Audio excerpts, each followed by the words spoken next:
morning, good afternoon, and good evening, and welcome to the APEC-Canada Growing Business Partnerships Capstone Conference. My name is Justin Kwan, and I'm the Program Manager of the partnership here at the Asia Pacific Foundation of Canada. I also have the pleasure of being your moderator for today's panel, Priorities for Inclusive Growth. Since 2016, the APEC-Canada Growing Business Partnership has endeavored to build the capacity of micro, small, and medium enterprises, or MSMEs, through research, training, mentorship, and in-economy programming, with the goal of fostering sustainable inclusive growth and poverty reduction. And finally, after over 4 years of implementation with our partners in Indonesia, Peru, Philippines, and Viet Nam, we are finally concluding phase 1 of this project. 13 research papers, 4 national surveys, 8 training and policy workshops, and 1 signature mentorship program for women entrepreneurs. Needless to say, a lot has happened in such a short time. I want to thank the partnership's funder, the Government of Canada, for recognizing the importance of this topic and for enabling this conference to take place. Now, in this final implementation year, our team at the Asia Pacific Foundation of Canada has been carefully compiling the best practices and lessons learned from all of our project activities. And we've recently released a capstone policy paper that outlines some of the key recommendations for policymakers, small businesses, and researchers to consider. Some of these key areas of focus of this paper, which will form the basis for today's discussion, include areas such as promoting inclusive growth, supporting women and youth entrepreneurs, aiding MSMEs in digital transformation, securing access to finance, ensuring access to MSME support services, and encouraging broader market access.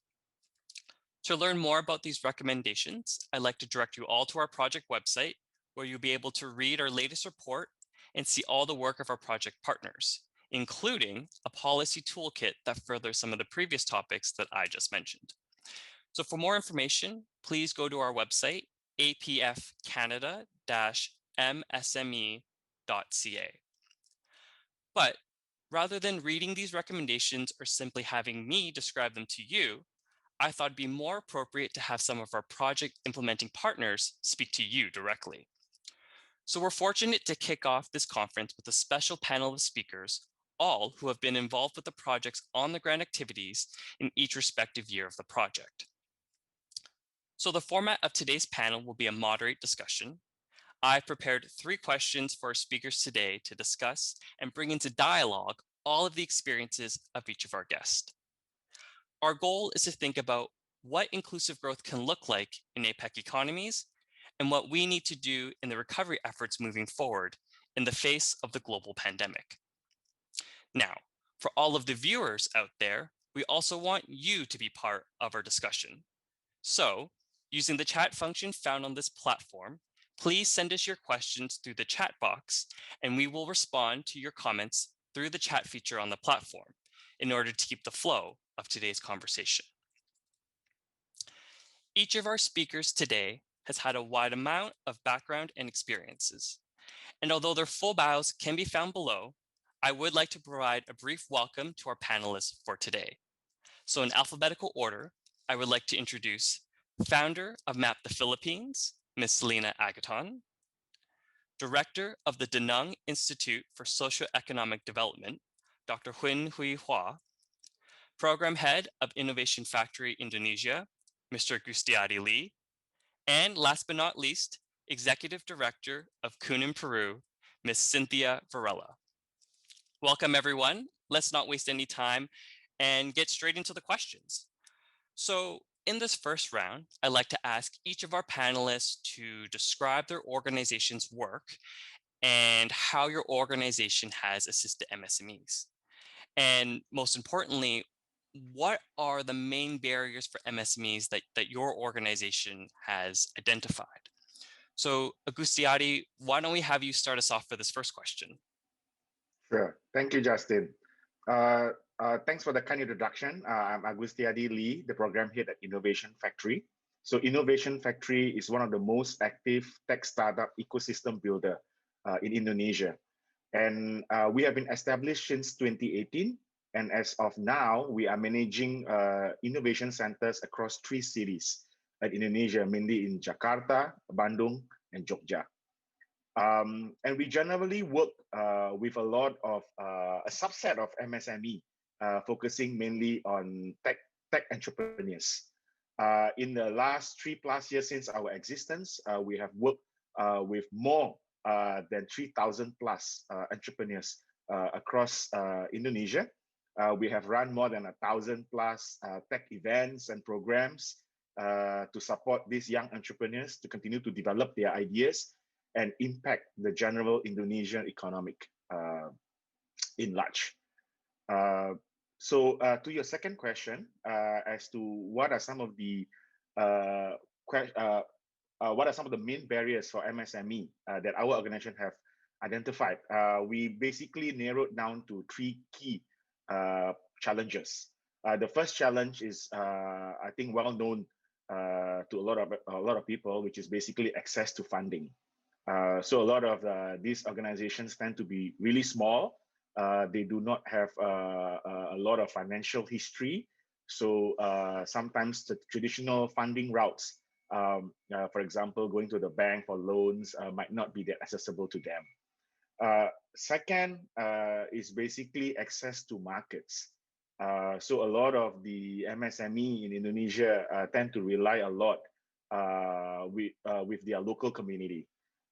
So there's not much platform that allows to give them access to the wider Indonesian market, which is very spread out. While Indonesia is one of the biggest economy in the world with 275 million populations, it is spread across 17,508 islands.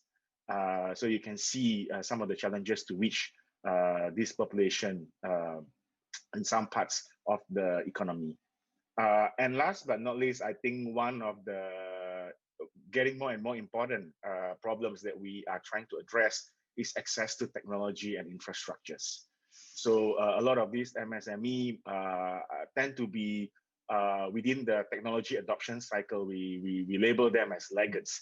You know, some of them can be one of the few last to adopt certain types of technology that can give them some form of leverage to scale up their operations, you know, to optimize some of their costings and stuff like that. So I think these are the 3 key areas that we generally looked at Innovation Factory Indonesia. That's perfect. Thank you, Gustiati, for very nicely setting that stage for us. Just as a quick follow-up, I'm just wondering, are you seeing these barriers for MSMEs in particular sectors or industries at all based on the work that you're doing? Yeah, so as I mentioned earlier, we work with a subset of MSME, which is tech startups. So in general, with the development of the tech startup ecosystems and the excitement that the global community have over the development of tech in general, I think this community is somewhat well served. But what we do see is that this tech startup or ecosystem that we are currently helping to develop will act as a great proxy to the general MSME community or MSME sectors. And for those particular bigger sectors, I feel that these 3 challenges are still very large and profound challenges that's getting hard to address. If you look at Indonesian economy, the biggest sector of the MSME is actually within the agriculture sector. So a lot of these are smallholder farmers with less than 1 to 2 hectares of land. You know, they might be small fishermen, relying a lot on nature, you know, in terms of season and when they can go out and fish. So all these 3 challenges with regards to funding, regards to access to markets, as well as technology and infrastructure are very profound within this sector of economy. Perfect. Thank you. And those are topics that are really important for our next question. But Cynthia, let me turn to you and pose the same question to your organization. Could you tell us a little bit more about your work at Kunin and some of the main barriers for MSMEs in Peru? Yes, thank you, Justin. Well, in my case, Kunin works from since 2014, and we're a Peruvian platform that promotes and develops the social entrepreneurship ecosystem in our country. We are part of Peru 2021, that is a local chapter of the World Business Council for Sustainable Development. And we have a network right now of almost 300 social enterprises, and we try to help them to access different kind of things. You know, Austiari mentioned a lot of challenges and barriers that we have it too in our economy, in the Peruvian economy. The access to money is one of the biggest challenges that my MSMEs in Peru have. And not only that, the market too. I think the different kind of challenge we can add is the access of services in general, not only money. I mean, technology is one of them, but other kind of services that help our social enterprises, the MSMEs, to grow to, I mean, even now after the global pandemic, that they are struggling a lot. So I think we are very similar in the challenges that our MSMEs has to confront or to face and challenge. Perfect. Thank you, Cynthia. And that was also one of the findings of our recent research paper as well, is access to finance and access to support services as to where those services are available and to whom. And thus, that is a big question that we also saw as well. So hopefully we can get to that in our second question. But I just quickly want to turn over to Selena as the founder of MAP the Philippines. Could you perhaps provide us with some of your observations of what you've seen through your organization?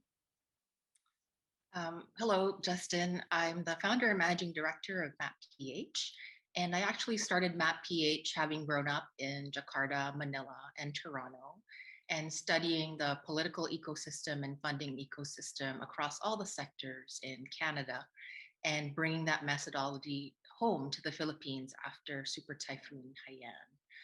And so working in the humanitarian community at that stage, I saw how mapping and free and open source software, open data, these become such powerful tools for prioritization, for coordination among the sectors, and most importantly, the monitoring of activities to really measure real impact in the communities. So what we do is regenerate supply chains to support communities that are led by women for the economic and social prosperity of their communities. We already know from study to study, even across our member countries, that women are so central to the economic and social prosperity of their communities. And yet they're often not asked to be part of the conversation. And so they have the least access to infrastructure, finance, services, training, effectively all the tools you need to succeed. And so we focus specifically on the women in those communities. And with the Philippines in particular, MSMEs make 98% of the enterprise economy here, and majority of them are led by women.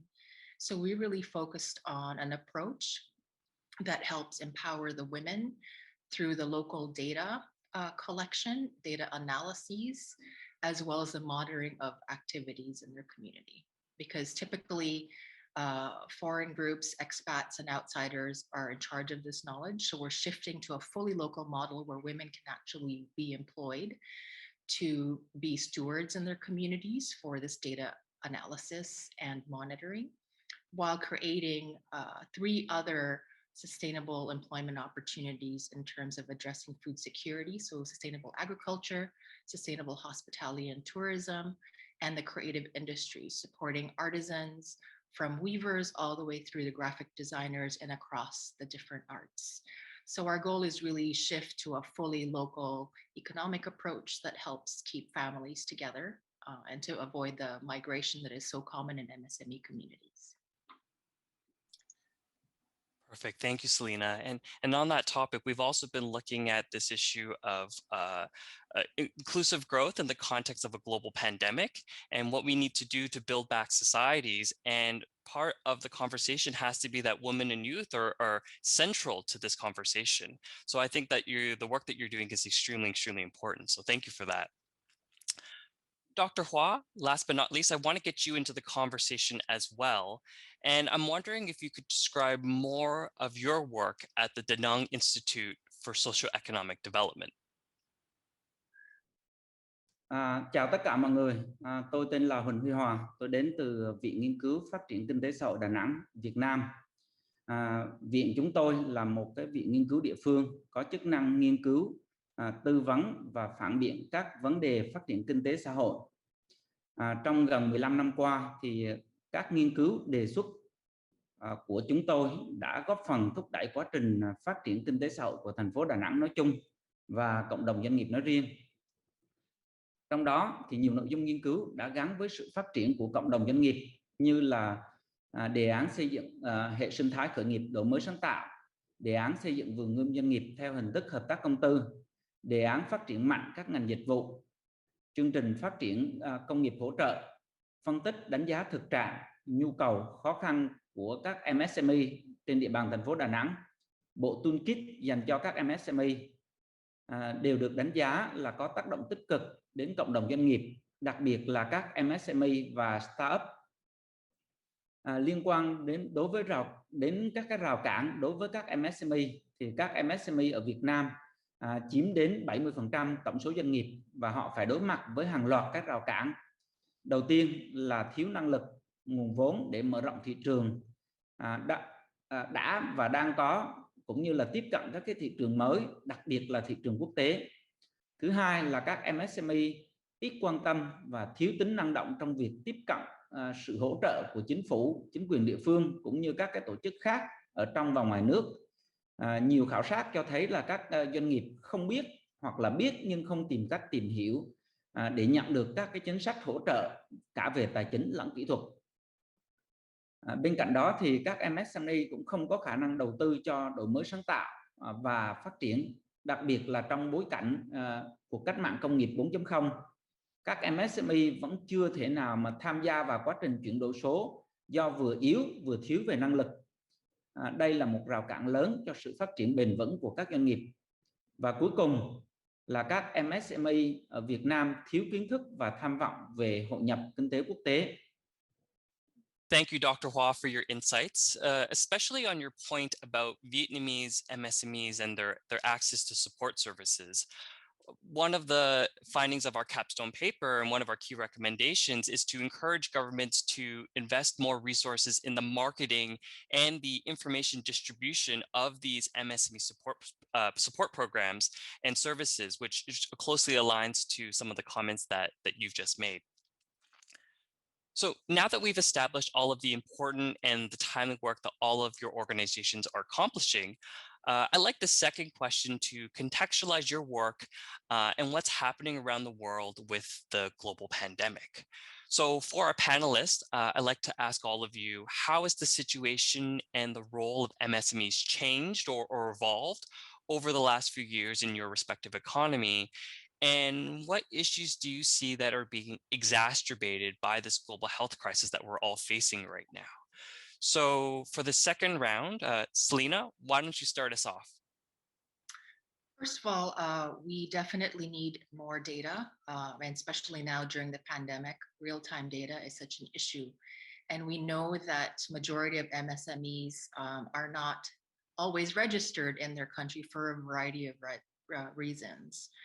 And while surveys show that the Philippines is the freelancing economy of the world because of our high level of skill and English speaking ability, we still don't know what those finite numbers are. And it's difficult to plan for response and recovery without knowing exactly where those communities are.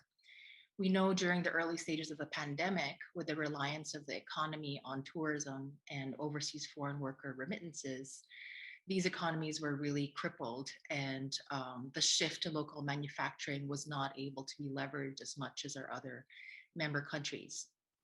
On the positive side, the Department of Trade and Industry over the last few years have created over 1,000 of these Go Negosyo or Go Business Centers across the country, providing valuable support and resources in physical locations across the country. There's also an excellent policy called the Barangay Microbusiness Enterprise that allows MSMEs of a certain value to remain tax-free while availing of loans, credit, and access to valuable training and resources. And there's also policies to support MSMEs in the country. Now, the challenge with beautiful, effective policies is the actual implementation on the ground. So there is still some low awareness of these policies. And so many MSMEs are not able to access support because of this reason. So during the pandemic now, especially because there's such a challenge with accessing data, and particularly for the Philippines being the third at risk for disasters and climate change, not only do we have to worry about the pandemic, but the realities of floods and landslides, impact the living situations of so many communities. So we really need access to that level of data, and also the effective planning of infrastructure and recovery periods in prioritized areas. So that's the missing gap right now. And to be able to provide, instead of traditional business loan programs that are offered to large corporations, loan terms and conditions and even grants, just like the member countries offer to MSMEs, that are more in line with the capacity and especially the high risk that MSMEs are experiencing right now. Perfect. Thank you, Selena. I just wanted to follow up on that because one of our themes that we've talked about is the importance of collecting disaggregated data, specifically gender disaggregated data. But you also brought up a very important point that there are also informal or unregistered enterprises. So I'm wondering, how important is this data? Without it, what are we missing from this bigger picture without this information? Well, a lot of our research actually came from our World Bank and Department of Foreign Trade and Foreign Affairs Australia study that showed that women had the least access to the services because they were not even asked. And we also know that about 40% of the economy in the Philippines is considered a shadow economy. And so being able to understand where there's business growth and where you can provide basic infrastructure such as roads, internet access. We continue to speak about the digital divide a decade later. And so how can we make those improvements to provide these essential basic services before even transitioning into the digitization of MSMEs? So data is so critical. That's why we have shifted to this local empowerment approach, because our tools are free and open source. There are no barriers to access, and we can actually train any member of the community from age 6 to 60 plus how to complete their own climate change and disaster risk mapping, how to collect data and surveys in their community using free software to really fine-tune the priorities, especially of vulnerable and marginalized communities, and identify the risks and opportunities geographically and in real time across the country. That's perfect. Thank you, Selena. Gustiati, I want to get your thoughts on this as well, because we've just heard, the situation that's going on in the Philippines. Are we seeing something similar in Indonesia, both with the issues that MSMEs face and the situation with the global pandemic? Yeah, sure thing. So just to give the audience a bit of context, MSME is the backbone of the Indonesia economy. And I think the pandemic has shown that it's even the economy is now even more reliant on MSME than ever. So MSME in Indonesia made up about 64 million of them, and it's making up about 99% of existing businesses, which contributes to up to 60% of the economy's GDP. And I think with the global pandemic that we have observed in the last couple of years, the situations or the challenges that I've mentioned earlier when we opened this panel, it gets worse. The access to capital, it's getting harder because people are social distancing. People are not able to go to the bank, especially at the beginning of the pandemic. The access to market becomes more serious because now the local community shrinks, and there's no more access to other types of markets that are available. And then similarly with the access to technologies, they have been slow to adopt and stuff like that. But with every crisis, what we have observed in Indonesia is that people tend to see opportunities, right? And in fact, I think the global venture capital, as well as the local and regional venture capital, have seen this as a great opportunity to come in and help the MSME at the same time, creating an opportunity for them to make big monies in the process. So if you observe in 2020 alone, there are $8.2 billion that flowed into the regional Southeast Asia economies tech startup community, right? And 70% of them go to Indonesia, which amounts to about $5 billion in there.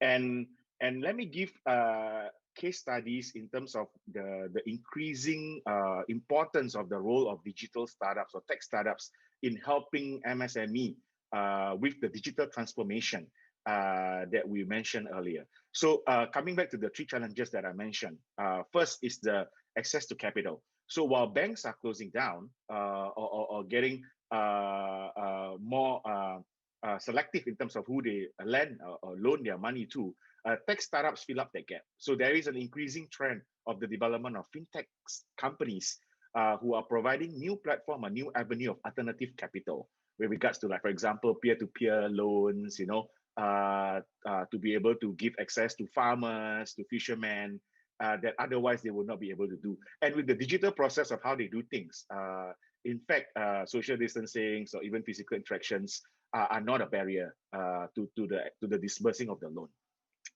Second, with regards to access to market, there are big players like Tokopedia and Bukalapak that is growing well in Indonesia. In fact, for Tokopedia alone, they currently serves about 7 million merchants with 200 million curated products that are able to be accessed by 275 million Indonesians across the archipelago, right? So it's no longer you are just access to just your local community. I think those examples has given a glimpse of hope, in terms of how what are some of the potential solutions for us to bridge these particular challenges. Perfect. Thanks, Agustiari. And I'm seeing a lot of parallels between what Selena just said and what you just said, but let's just get a third opinion in here as well. And Dr. Hua, I want to get you into the conversation. How has the situation regarding MSMEs changed or evolved over the last few years in Vietnam? Thì sau 35 năm thực hiện đổi mới, vai trò của cộng đồng doanh nghiệp đã từng bước được khẳng định. Việt Nam chúng tôi thì đã xác định là phát triển kinh tế tư nhân trở thành một động lực quan trọng của nền kinh tế, và doanh nghiệp trong đó thì SME chiếm đến 90% đã được xác định là một cái lực lượng nòng cốt tiên phong trong phát triển kinh tế. Từ đầu năm 2020 thì đại dịch Covid-19 đã tác động tiêu cực đến hoạt động của các doanh nghiệp tại Việt Nam. Cụ thể là Covid-19 đã ảnh hưởng tới việc tiếp cận khách hàng, đến thị trường tiêu thụ trong và ngoài nước, làm gián đoạn các chuỗi cung ứng, giảm doanh thu, tăng nguy cơ về rủi ro và khó khăn trong việc là tuyển nhân công. Số lượng doanh nghiệp giảm mạnh, thì có khoảng hơn 100.000 doanh nghiệp rút lui khỏi thị trường trong năm 2020. Theo tôi thì với cuộc khủng hoảng y tế toàn cầu như đại dịch Covid-19 đang diễn ra và chưa có dấu hiệu dừng lại, một số vấn đề cấp thiết cần được quan tâm, thúc đẩy hơn nữa đối với các doanh nghiệp và kể cả các đơn vị hỗ trợ doanh nghiệp, bao gồm: thứ nhất là phải tăng cường khả năng tiếp cận nguồn tài chính, bởi vì hoạt động của sản xuất kinh doanh bị đình trệ, do vậy các doanh nghiệp cần phải có vốn để duy trì, vận hành và tiếp tục phát triển sau đại dịch. Tiếp đến đó là phải đẩy mạnh tiến trình đổi mới trong quản lý và điều hành doanh nghiệp. Thì đại dịch Covid khiến cho hầu hết các cái hoạt động bị đình trệ, trong khoảng thời gian dài, nếu không thực hiện chuyển đổi số, doanh nghiệp gần như sẽ bị ngừng hoạt động và việc ứng dụng các cái nền tảng kinh doanh, vận hành thương mại trực tuyến trở nên cấp thiết hơn. Và cuối cùng thì cần tiếp xúc với các cái chương trình dịch vụ hỗ trợ MSME một cách hiệu quả và dễ tiếp cận hơn. Khủng hoảng tài chính, khủng hoảng y tế toàn cầu làm gia tăng nhu cầu cần hỗ trợ của các MSME. Tuy nhiên như đã đề cập ở trên thì các doanh nghiệp Việt Nam chưa thực sự quan tâm cũng như nhận được cái nguồn hỗ trợ này. Việc đẩy mạnh hơn nữa tiến trình xây dựng và triển khai các chính sách, chương trình hỗ trợ thiết thực ngày càng trở nên cấp thiết. Excellent. Thank you, Dr. Hua, for your insights, especially on this need for digitalization. And we've seen this reoccurring theme that MSMEs need to engage in e-commerce platforms and the need to learn to adapt to social and physical distancing that they are seeing due to the pandemic restrictions or the lockdowns in their respective societies. So this is an extremely relevant topic. Cynthia, would you please do us the honor of helping finish off this question and giving us some of your insights as to what's going on in Peru? Yes, thank you, Justin. You know, MSMEs in Peru, in our economy, is just similar as Selena and Agustiari mentioned. You know, it's similar GDP, is similar in the amount of MSMEs versus the whole companies in Peru. But right now, you know, talking about the pandemic, it makes really hard to those businesses, especially social enterprises, to reduce the gaps they are working to, because social enterprises in Peru are trying to reduce this social or economic or different kind of gaps or differences in population in vulnerability situation. But, you know, I have some data that I wanted to share with all of you about what is going on right now, even not after the pandemic, because I think we're still living it. But, you know, to August 2020, we had almost 25% of MSMEs that were no longer operating in Peru. That is and I think it's more because we have the same kind of informality here. So these are the numbers of formal businesses. And of the survivors, we're talking about that almost 80% has decreased in its demands. Almost 60% indicate that the high cost they have to invest in implementing security protocols because of the social distance and everything. So that is a lot of money if you don't have a lot of incomes and you have to work, I know, probably half of your capacity. And not only that, more than 50% has delays in bill collection. So they don't have even money to collect, to charge to people and to use it for, I don't know, continue working.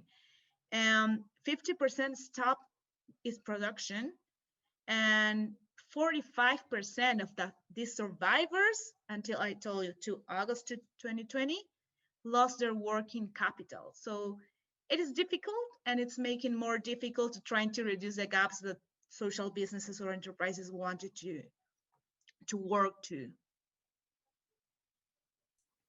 Perfect. Thanks, Cynthia, for painting that very realistic description. I just wanted to ask, because Agustiari had mentioned, you know, while there are these challenges in Indonesia, there's also these opportunities.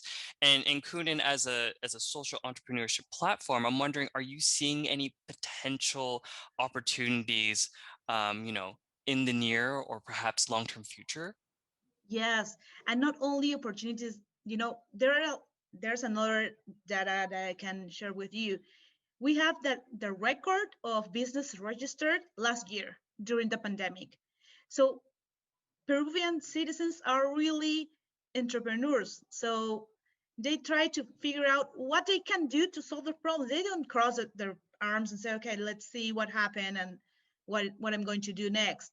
So there are a lot of opportunities, but also in the case of social enterprises, one of the biggest things that I could see and I'm still seeing is the capacity of creating a community. You know, our network, even though they are sometimes businesses in up in the same field, they help each other. The ones that has, I don't know, probably a better e-commerce platform, share their platform to the other ones that they don't have a good one, or because most of them work and sell their products physically. So they was just saying, e-commerce is not important right now. I can do it later. But then, boom, the pandemic came, so they had to do something. So I think it's both ways. They are trying to catch a lot of opportunities because there are a lot of things they can do. And also they are working together. And that is a really good insight for our country. Perfect. And I think all four of you together have really nicely painted this picture for our audience of the specific contexts that are happening in each of your respective economies, but also some of these overarching or parallel themes that we're seeing. And I think this very nicely transitions to our next question, because I'm aware that there are some policymakers in the audience today. And so I want to direct this third question to their area. So for all of our panelists, I'd like to ask you, what are some of the best practices, whether that's government policies or local initiatives, that you think are important to long-term inclusive growth? So Dr. Hua, would you mind starting us off for this round of questions? Theo tôi, một số giải pháp chính sách quan trọng của chính phủ nhằm đảm bảo sự tăng trưởng toàn diện cho nền kinh tế Việt Nam trong dài hạn bao gồm thứ nhất là chuẩn bị sẵn các cái kịch bản nhằm tăng cường tính chủ động trong ứng phó với các cuộc khủng hoảng như cuộc khủng hoảng y tế toàn cầu. Thứ hai là thúc đẩy đổi mới sáng tạo, khởi nghiệp, nghiên cứu khoa học công nghệ nhằm xây dựng một thế hệ doanh nghiệp vững mạnh, có sức chống chịu tốt với khủng hoảng. Cái thứ ba là thực hiện chuyển đổi số, tăng cường khả năng ứng dụng công nghệ thông tin, ứng dụng Internet cho doanh nghiệp. Kế đến là phải phát triển nguồn nhân lực chất lượng cao, tăng năng suất lao động, hoàn thiện cơ sở hạ tầng thích ứng với các cú sốc do những vấn đề an ninh phi truyền thống gây ra. Tiếp đến là phải phát triển thị trường nội địa song song với tận dụng tiềm năng, thế mạnh nhằm tăng cường các hoạt động xuất khẩu, có chính sách hỗ trợ doanh nghiệp tiếp cận với thông tin về thị trường mới, thị trường quốc tế, mở rộng sản xuất kinh doanh.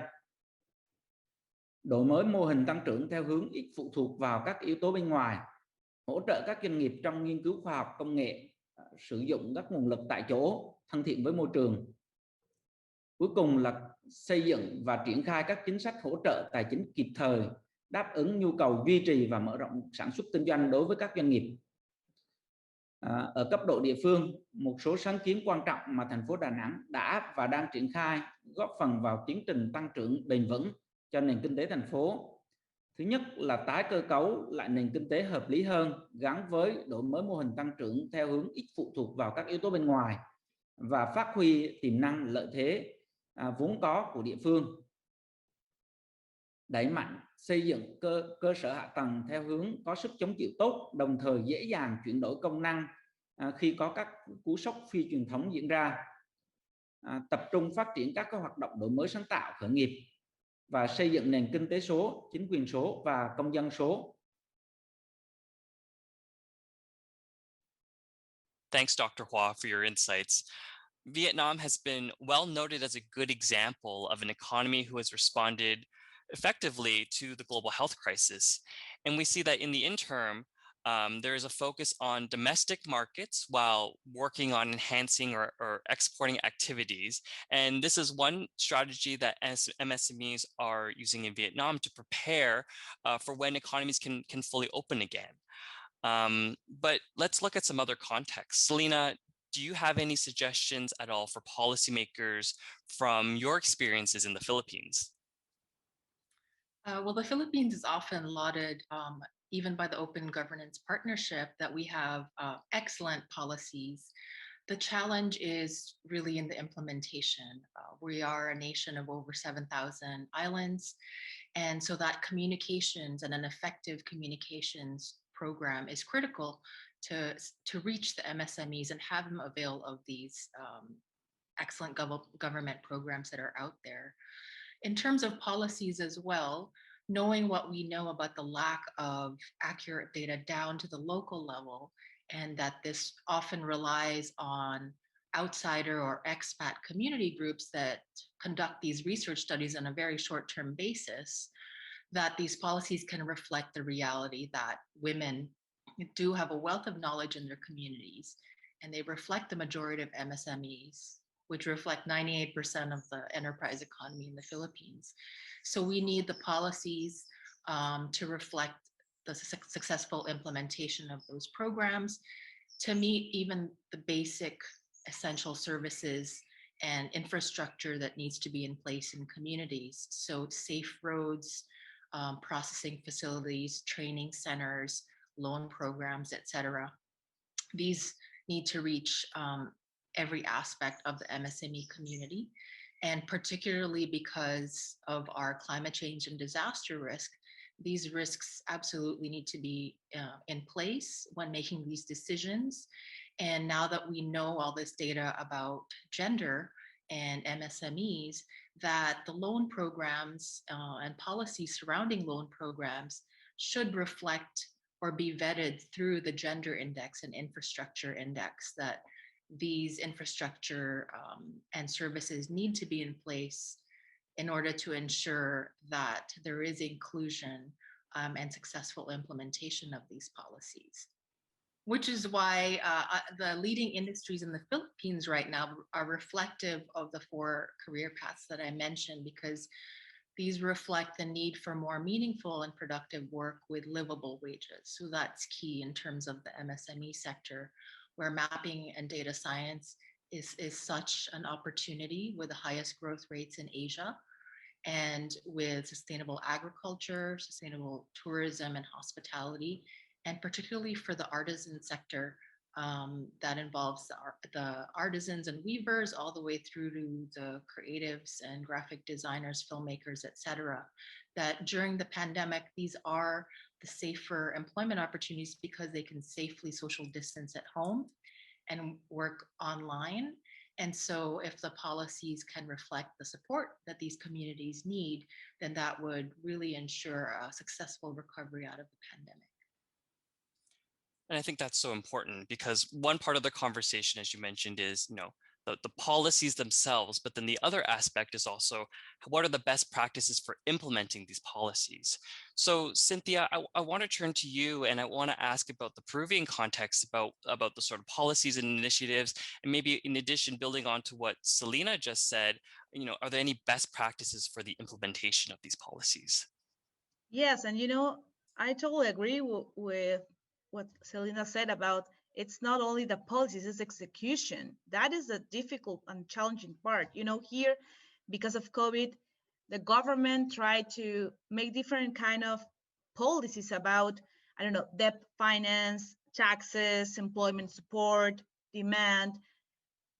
But I think there is not enough because most of them, sometimes, first, I told all of you about the informality we live here. So most of these policies were allowed for formal businesses. So that is really difficult if you want to help all the businesses, all the MSMEs in Peru. And they try to, give different kind of credit guarantees or new lending, debts, and some programs, different kind of programs in our country, Reactiva Peru, Turismo Reactiva, in different kind of even sectors. But like I said, even with employment too, they try to give some, like I said, like opportunities to businesses to try to freeze the contracts with people in order to try not to spend a lot of money. But that doesn't help a lot to the employees. It's helped the company, but the people that need to work. So I think that is part of, I don't know if the best practices, they try to do their best. I'm pretty sure about that. The execution not always is the best. And there's another thing. It's not all these policies were really coordinated with the different actors in the ecosystem. It's like only the government thinks they need to do this kind of specific topics, but they are not considering that they cannot work alone. They have to work with even the businesses to try to understand what they really need, not what they think they need, and with all kind of institutional government organizations in social so it's very like difficult. We try to promote that they work together, you know, not only public sector, private sector, the civil society, the academia too, the academia also. So I think it's the best practices are the one that they use, but if they add the support of other actors in the ecosystem, I think it will work better. Right. So it's really interesting how we've kind of, developed this idea. So we started with policy making, and then now we moved on to policy implementation. And Cynthia, your point now is to talk about the coordination within the MSME ecosystem between the different actors. So Agusiade, I want to get you into the conversation before we move on to some closing comments, but what sort of long-term growth policies do you want to see in Indonesia, and how does this kind of relate to what our panelists just mentioned just now? Sure. Thanks, Justin. So I totally agree with the fellow panelists, Celine and Cynthia's recommendation. But I would like to add another recommendation, which might be slightly biased from my perspective, is that to double down on the development of a robust and inclusive tech startup ecosystem. I think this investment what we have seen times and times again in the context of the Indonesian economies. This is the type of investment that have given the best ROI. So $1 you put, you might be getting $100 out of it. And this pandemic has given us many examples of that. And you mentioned about policy development, you talk about policy implementation. And from our perspective, we feel that the tech startup ecosystem or the tech startup players with the aggregator of capital that they have access to, the talent that they are able to draw, they become one of the best implementer on the ground. So let me give you two big examples. When the pandemic happens, every country is going to lockdown. Indonesia is no difference, right? Restaurant businesses were heavily affected. So at the beginning, there were big shock. Everybody not being able to pay the next payroll. But what comes next is amazing, right? The investment that have been developed and poured into the ecosystem of developing the infrastructure or supply chain network through startups like, for example, Gojek. For those who might not be aware, Gojek is equivalent to be like the Uber of Indonesia, right? With millions and millions of drivers across many cities in Indonesia, are able to back the F&B community actually, right? To be able to serve as a delivery network that are not just efficient but also cost effective. And with that, a lot of the F&B players are able to survive the pandemic because of their existence. The second example is this new startups that just recently got into the scene called Buku Warung, which is basically a bookkeeping software as a service company, right? It's founded in 2019. It's a 2-year-old company. They have managed to raise about $20 million in capital. But funding is one thing, right? But what about their success or track record with regards to implementation phases? In the 2 years of their existence, they have managed to serve over 3.5 million registered merchants. And these are not big merchants. These are small merchants like neighborhood shops, or what we call warung in Indonesia, right? That makes a big bulk of the MSME economy. Across 750 cities and towns in the economy, and most of them are from tier 2 and tier 3 cities, which even governments sometimes are finding this group of people hard to reach. So my recommendation to add to what the panelists have shared earlier will be to double down on some of these investment. Gusti, very quickly before we get to the closing comments, you mentioned the importance of a robust tech startup ecosystem.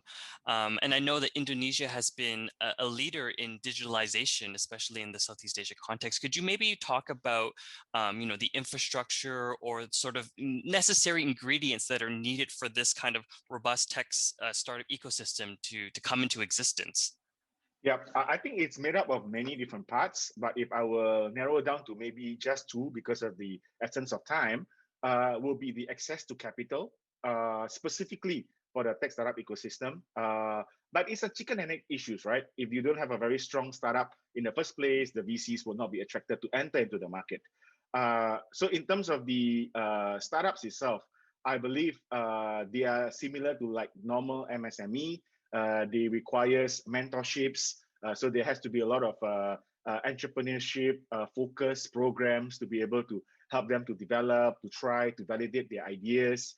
And then from there, access to capital, access to the different types of help and support with regards to getting talent or recruitment will also come into play. I would say these are the two major components of developing a vibrant tech ecosystem. Perfect. Thanks, Agustiadi. So we're in the last quarter of our session today, and I want to provide everyone with an opportunity to think about the future ahead, and hopefully it's an optimistic future ahead. But I thought we could do a quick lightning round and have each of our panelists share some concluding remarks, specifically along the lines of the question of what do you think is the most important point to highlight for MSMEs moving forward, whether that's specific to your specific economy or just kind of overall across the board. So Cynthia, could you help start us off for this round? Yes, of course, Justin. I think we all agree at the end that access to funds, to credits, market, grants in general are important, but it's not the only thing we need to do. I think we need to work in community with a lot of not only the government but also with the private sector and different kind of organizations to try to give the right tools to help the MSMEs to survive in this moment, but then to grow. And we are talking about, like Agustiadi mentioned, technical support, training, upskilling, other kind of competences and abilities and soft skills, and even the hard ones that try to help them to adapt the new environment. So I think if we try to work together, not in like islands, it will be really a good scenario for MSMEs, not only in our economy, I think in all economies. Excellent. So less siloing and more coordination across the board. Yes. Perfect. Dr. Hua, over to you. Any final comments from your end?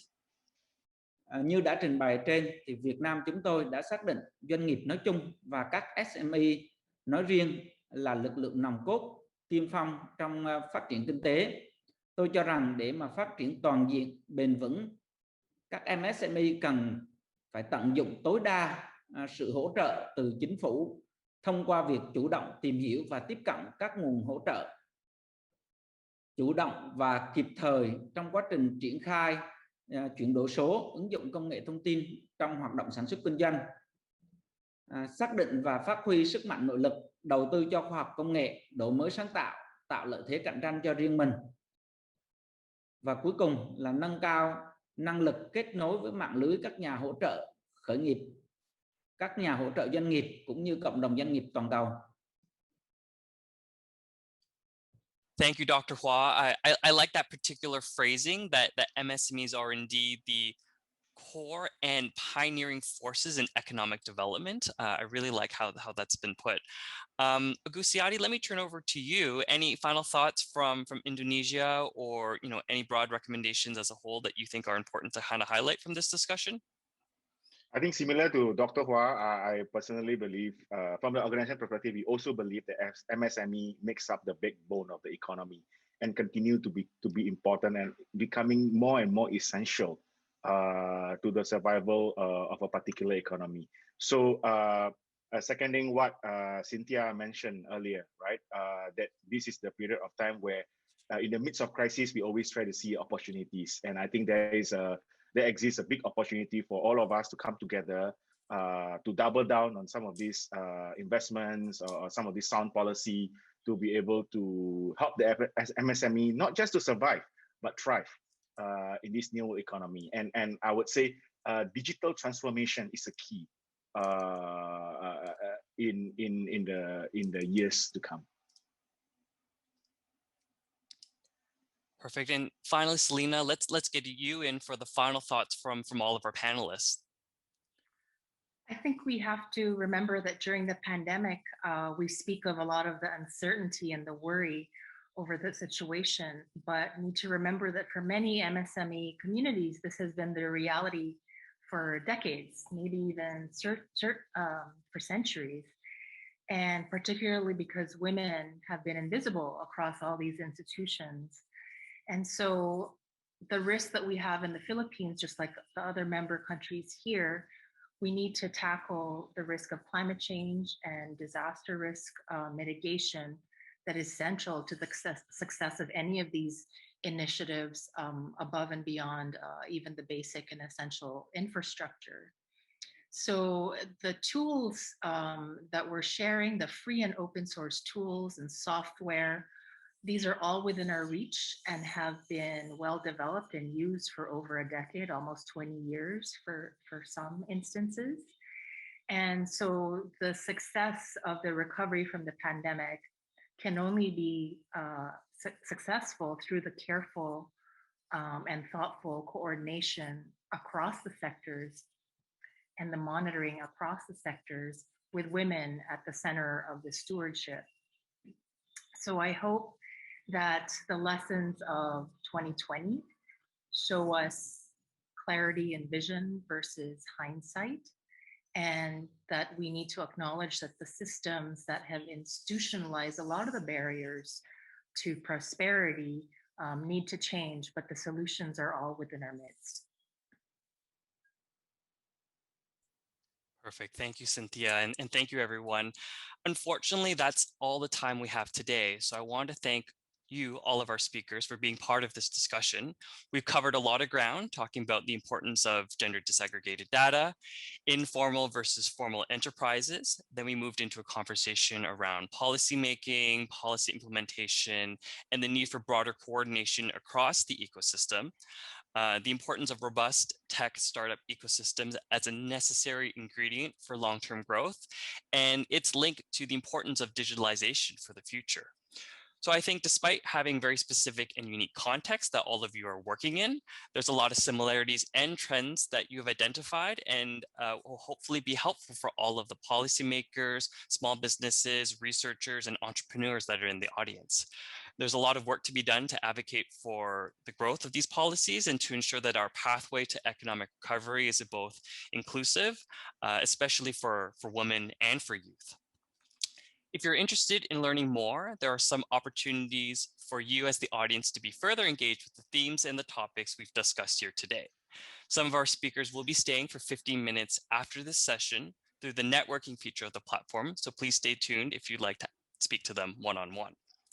Tomorrow, there will also be a formal networking session to allow you all the chance to engage with our exhibitor booths, our speakers, and of course, the other conference participants. So once again, I want to thank all of our panelists for their generosity and for taking the time out of their busy schedules to speak to all of us today. And thank you to you, the audience, for asking questions and for engaging in our discussion through the chat box. And of course, thank you to the Government of Canada for funding this project. We will be starting our next session shortly, titled Gender and Entrepreneurship, Reflections from the Mentorship Experience. To proceed to panel 2 discussions and to join our friends at the Sherry Blair Foundation for Women, please click on the panel 2 in your agenda. That session will be starting shortly. Until tomorrow, have a great rest of the day or evening, and thank you for attending our session today.